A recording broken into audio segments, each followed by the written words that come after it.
Okay, सो sector analysis में हमें सबसे पहले निफ्टी को एनालिसिस करनी होती है, उसके साथ हमें बाकी जो सेक्टर्स है उनको देखना पड़ता है कि क्या वो निफ्टी के साथ चल रहा है या नहीं चल रहा है, या फिर क्या सीन है, राइट। और निफ्टी स्ट्रांग है तो कितना स्ट्रांग है, और निफ्टी स्ट्रांग है तो कौन से वो सेक्टर्स है जो निफ्टी को स्ट्रांग बना रहे हैं, और कौन से वो सेक्टर्स है जो निफ्टी को और ज़्यादा स्ट्रांग बना सकते हैं। ये सारी की सारी जो क्वेश्चन है, इनका जो आंसर है ये हमें ढूंढना होता है through the sector analysis, right.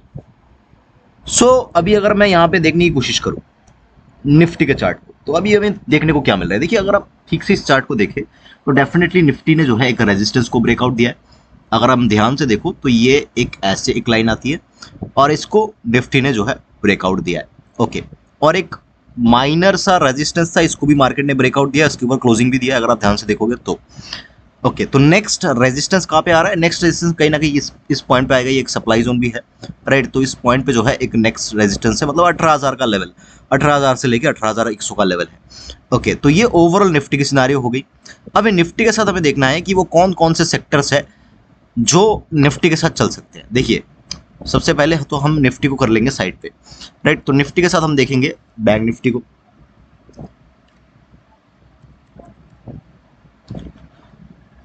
तो ये हमने खोल ली बैंक निफ्टी का चार्ट। तो क्या ये निफ्टी के साथ सिमिलर वे में चल रहा है? अगर आप देखोगे, यस, ये और निफ्टी सेम सेम है। निफ्टी भी नीचे आई है, लोअर लो लोअर हाइस बनाता हुआ ये भी नीचे आया है, और उसके बाद इसने भी ब्रेकआउट दिया है। ये एक ट्रेंड लाइन आ रही थी, इस ट्रेंड लाइन का ब्रेकआउट दिया है, और लेकिन इसने अपने मेजर एसआर लेवल को जो है तोड़ा है। अगर आप देखोगे, this is a major SR, right. ये हो गया हमारा माइनर, ये होगा मेजर, और ये स्ट्रॉन्ग भी आप बोल सकते हो। तो एक मेजर या फिर स्ट्रॉन्ग रेजिस्टेंस को इसने जो है ब्रेकआउट दिया है। तो डेफिनेटली बैंक निफ्टी भी कहीं ना कहीं निफ्टी की दिशा में ही चल रही है, और इसका जो है पॉइंट कहाँ तक आ सकता है? ये कहीं ना कहीं इस पॉइंट तक आ सकती है, करेक्ट।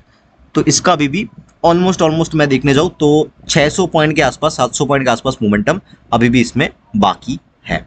ओके, तो बैंक निफ्टी के साथ कौन कौन से जो है दो कंपोनेंट्स मैंने आपको देखने बोले थे, जैसे कि मैंने चार्ट भेजा था आपको। तो बैंक निफ्टी के साथ हमें प्राइवेट एंड पीएसयू बैंक्स दोनों देखने पड़ते हैं, करेक्ट। तो बैंक निफ्टी को तो हमने देख लिया, एक बार हम प्राइवेट बैंक को भी देख लेते हैं अभी कि प्राइवेट बैंक का क्या सीन चल रहा है।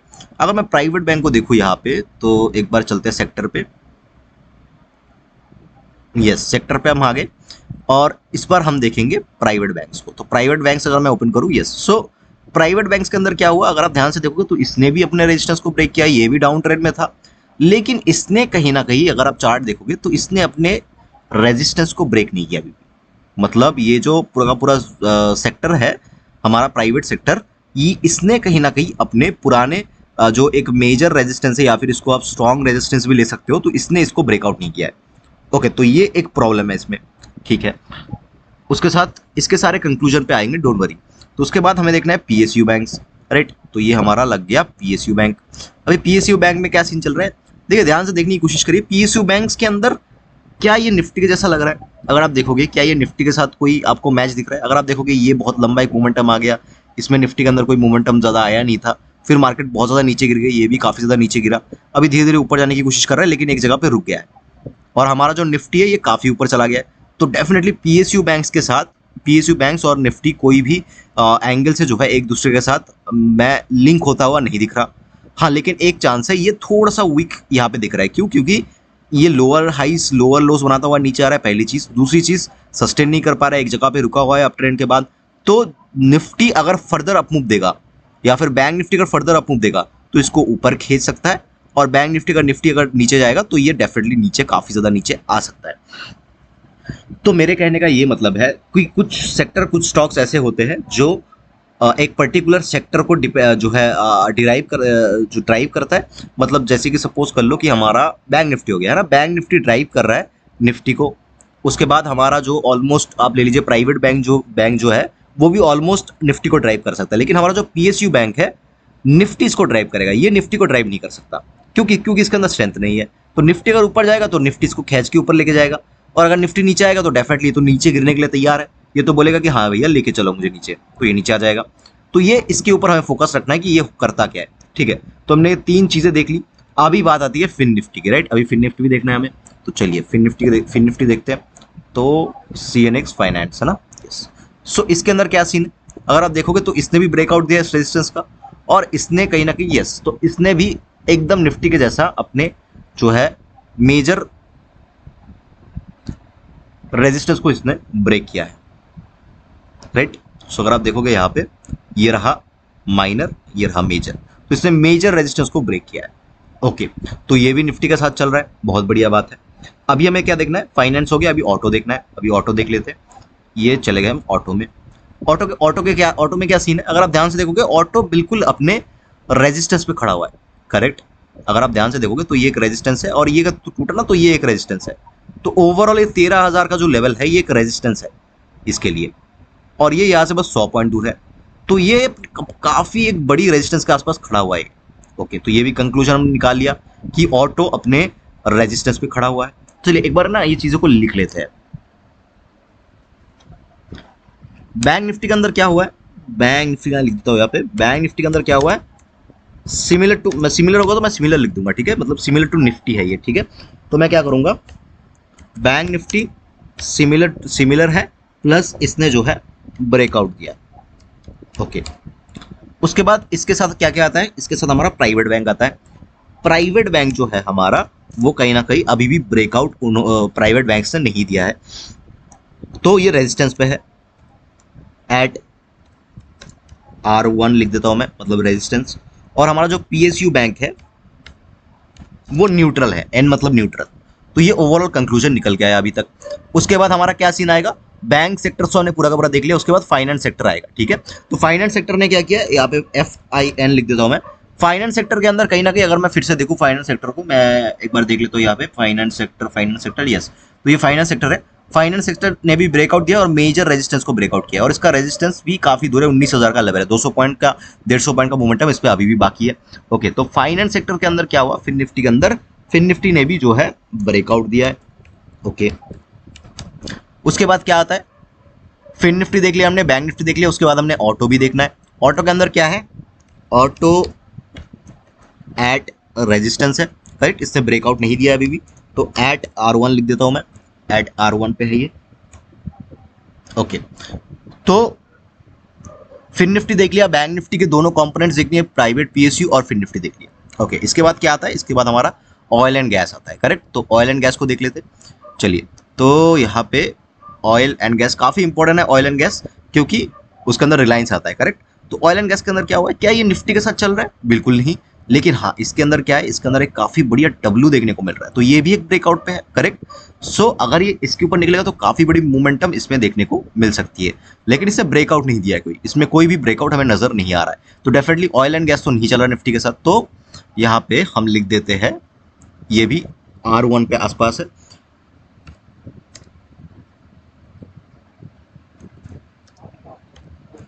एट R1,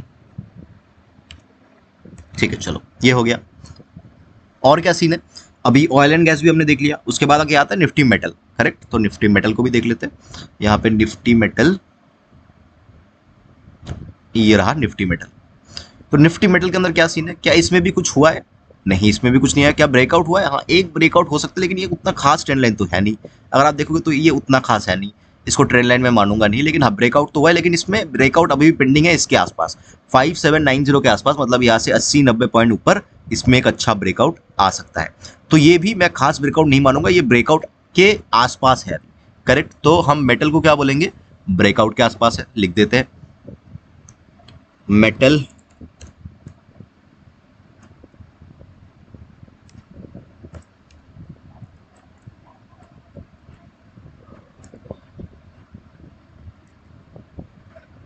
R1 के आसपास है एट रेजिस्टेंस। चलो ये हो गया हमारा मेटल का। अभी क्या बाकी है, अभी हमें देखना है मेटल के बाद फार्मा देख लेते हैं।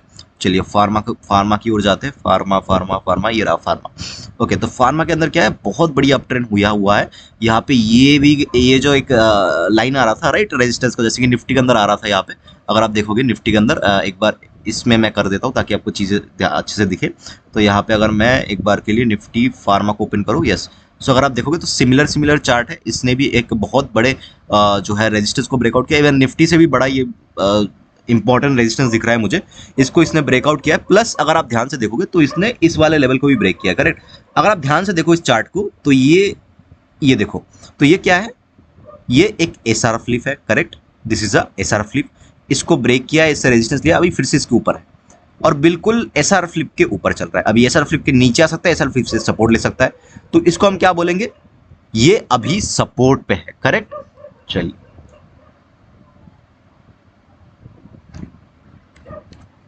फार्मा जो है हमारा वो एट सपोर्ट है, ओके। चलिए ये हमारा हो गया, S1 लिख देता हूं मैं, S1। उसके बाद क्या आता है, हमने फार्मा देख लिया, हमने मेटल देख लिया, हमने बैंक्स देख लिया, फाइनेंस देख लिया, ऑटो देख लिया। उसके बाद आएगा हमारा निफ्टी रियलिटी, राइट। तो चलिए निफ्टी रियलिटी को देख लेते हैं। यहाँ पे निफ्टी रियलिटी का आ गया, निफ्टी रियलिटी, ओके। तो क्या निफ्टी रियलिटी का चार्ट निफ्टी से सिमिलर मिल रहा है? डेफिनेटली मिल रहा है। अगर आप देखोगे ध्यान से तो इसने भी एक ब्रेकआउट दिया है काफ़ी बड़ा वाला, ये रहा इसका ब्रेकआउट का लेवल, और ब्रेकआउट देने के बाद ये अपने सारे के सारे रेजिस्टेंस को तोड़ के अभी ऊपर चल रहा है, करेक्ट। अगर आप देखोगे it's a major resistance SR, and then इससे इसने ब्रेकआउट किया, ब्रेकआउट करने के बाद रीटेस्ट किया, अभी ऊपर चल रहा है।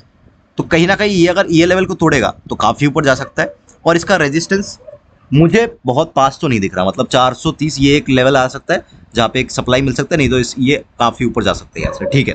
तो इसको अगर हम माने तो ये भी सपोर्ट पे ही मानूंगा मैं, क्योंकि ये इसको ब्रेकआउट बहुत दिन पहले कर दिया है और इसके ऊपर रीटेस्ट करके ऊपर ही सस्टेन कर रहा है ना, तो एट सपोर्ट मैं इसको मानूंगा निफ्टी रियलिटी को। चलिए लिख लेते हैं यहाँ पे निफ्टी रियलिटी,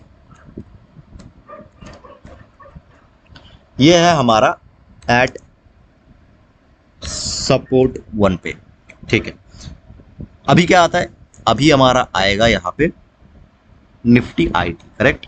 तो निफ्टी आईटी को भी देख लेंगे, निफ्टी आईटी, ये रहा निफ्टी आईटी। चलिए क्या निफ्टी आईटी का चार्ट निफ्टी से मिल रहा है? बिल्कुल नहीं मिल रहा। अगर आप ध्यान से देखोगे ये एक ही रेंज में घूम रहा है, ये कहीं ना कहीं डबल टॉप पैटर्न जैसा कुछ बनाया है इसने, और नीचे ये कुछ खास ऊपर भी नहीं है और अभी नीचे आ रही है, करेक्ट। ये हो सकता है कि ये पैटर्न फॉलो कर रहा है यहाँ पे, तो इसमें तो मुझे ऐसा कुछ नहीं दिख रहा। हाँ हो सकता है आने वाले दिनों में ये यहाँ पे ऐसे बन सकता है, लेकिन फिलहाल के लिए तो इसमें गिरावट देखने को मिल रही है, राइट। और इसमें एक गैप भी छूटा हुआ है, अगर आप देखोगे तो ये गैप फिल करने के लिए आ सकता है यहाँ पे, तो इसमें मुझे गिरावट दिख रही है डेफिनेटली। और इसमें मुझे जो है अप ट्रेंड तो बिल्कुल भी नहीं दिख रहा। अभी अप ट्रेंड कब दिखेगा, कंफर्म कब होगा, ऐसा नहीं कि हम यहीं से जो है अप ट्रेंड के बारे में सोचा है, नहीं, इसके ऊपर नहीं सोचेंगे जब तक यहाँ तक नहीं आता। तो इसके जब तक इस रेंज में है ना, ये एक रेंज मार्क कर लिया मैंने, इस रेंज के अंदर जब तक है ना, इसमें अप ट्रेंड है ना इसमें डाउन ट्रेंड है। अप ट्रेंड इसके ऊपर हो जाएगा, अप ट्रेंड यहाँ से सपोर्ट लेगा तो हो जाएगा एक डब्ल्यू बना के, या फिर अप ट्रेंड डाउन ट्रेंड इसके नीचे हो जाएगा। जब तक यहाँ पे है तब तक इसकी ये प्रोबेबिलिटी यहाँ पे बनी रहेंगी, या तो एक डब्ल्यू या तो एक एन। तो निफ्टी आईटी को मैं थोड़ा सा बियरिश देखूंगा यहाँ पे, क्योंकि ये नीचे दिख रहा है मुझे। निफ्टी आईटी ये मुझे क्या दिख रहा है, ये मुझे डाउन साइड दिख रहा है, ओके। चलो निफ्टी आईटी का हो गया। अभी क्या देखना है, लास्ट 2-3 बचे। एक तो है एफएमसीजी, करेक्ट। चलिए एफएमसीजी को भी देख लेंगे, ये मैंने लगा दिया एफएमसीजी। क्या ये निफ्टी के चार्ट के साथ चल रहा है? बिल्कुल नहीं चल रहा। अगर आप ध्यान से देखोगे तो ये तो डाउन ट्रेंड में है ही नहीं, निफ्टी डाउन ट्रेंड में है, लेकिन ये तो अप ट्रेंड में है, राइट। लेकिन क्या ये रेजिस्टेंस के आसपास है? डेफिनेटली ये भी रेजिस्टेंस के आसपास है। तो इसको हम क्या लिखेंगे, एट रेजिस्टेंस। चलिए लिख देते हैं एफएमसीजी एट R1, ओके। और लास्ट हमारा एक बच गया है, वो कौन सा है, वो है हमारा कंज्यूमर ड्यूरेबल। हालांकि ये उतना इंपॉर्टेंट नहीं है, लेकिन फिर भी कर रहे हैं तो कर ही लेंगे। तो कंज्यूमर ड्यूरेबल क्या निफ्टी के साथ चल रहा है? डेफिनेटली ये भी निफ्टी के साथ ही चल रहा है। अगर आप देखोगे एक डाउन ट्रेंड, ये भी डाउन ट्रेंड, हालांकि ये काफी दूर वाला डाउन ट्रेंड है। अगर मैं देखूँ तो यस, ये सितंबर से गिर रहा है, निफ्टी दिसंबर से गिरना चालू हुआ है, तो ये बहुत पहले का डाउन ट्रेंड है। और इसने रीसेंट ये वाला रेजिस्टेंस को तोड़ा है ना, इसको तोड़ा है, लेकिन इसका और एक रेजिस्टेंस काफी बाकी है, ये वाला एक रेजिस्टेंस इसका आएगा अभी। तो ओवरऑल अगर मैं देखने जाऊँ तो इसमें अपसाइड का मोमेंटम तो बाकी है अभी भी।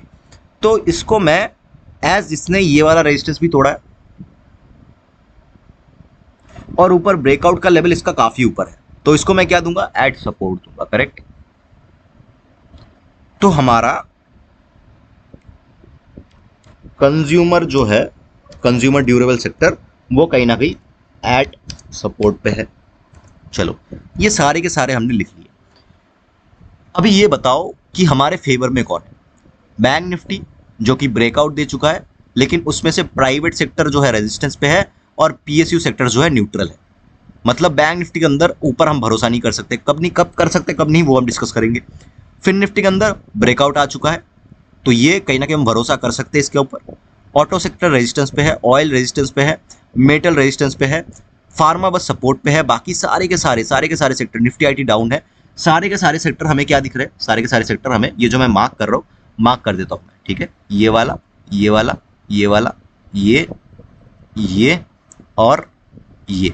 अगर आप देखोगे ओवर 1 2 3 4 5 6 7 8 9 10 सेक्टर है, 10 सेक्टर में से 1 2 3 4 5 6 सेक्टर हमें कहीं ना कहीं रेजिस्टेंस पे दिख रहा है या फिर डाउन दिख रहा है। So what is the probability? The probability is market यहां से नीचे आ सकती है। तो हमें फोकस किस पे करना है?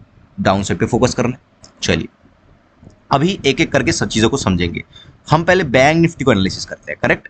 तो ये ओवरऑल हमने एनालिसिस कर ली थी, इसको ध्यान में रखिएगा। मैं बैंक निफ्टी ऐसे जो है टोटल 10 वीडियोस बनाऊंगा, 10 वीडियो के अंदर आपको ये सारे के सारे सेक्टर्स के एनालिसिस करके दूंगा, राइट, ताकि एक वीडियो के अंदर सब कुछ ना रहे, नहीं तो आपको जो है समझने में दिक्कत आ जाएगी, राइट। तो इस वीडियो को यहीं तक रखते हैं।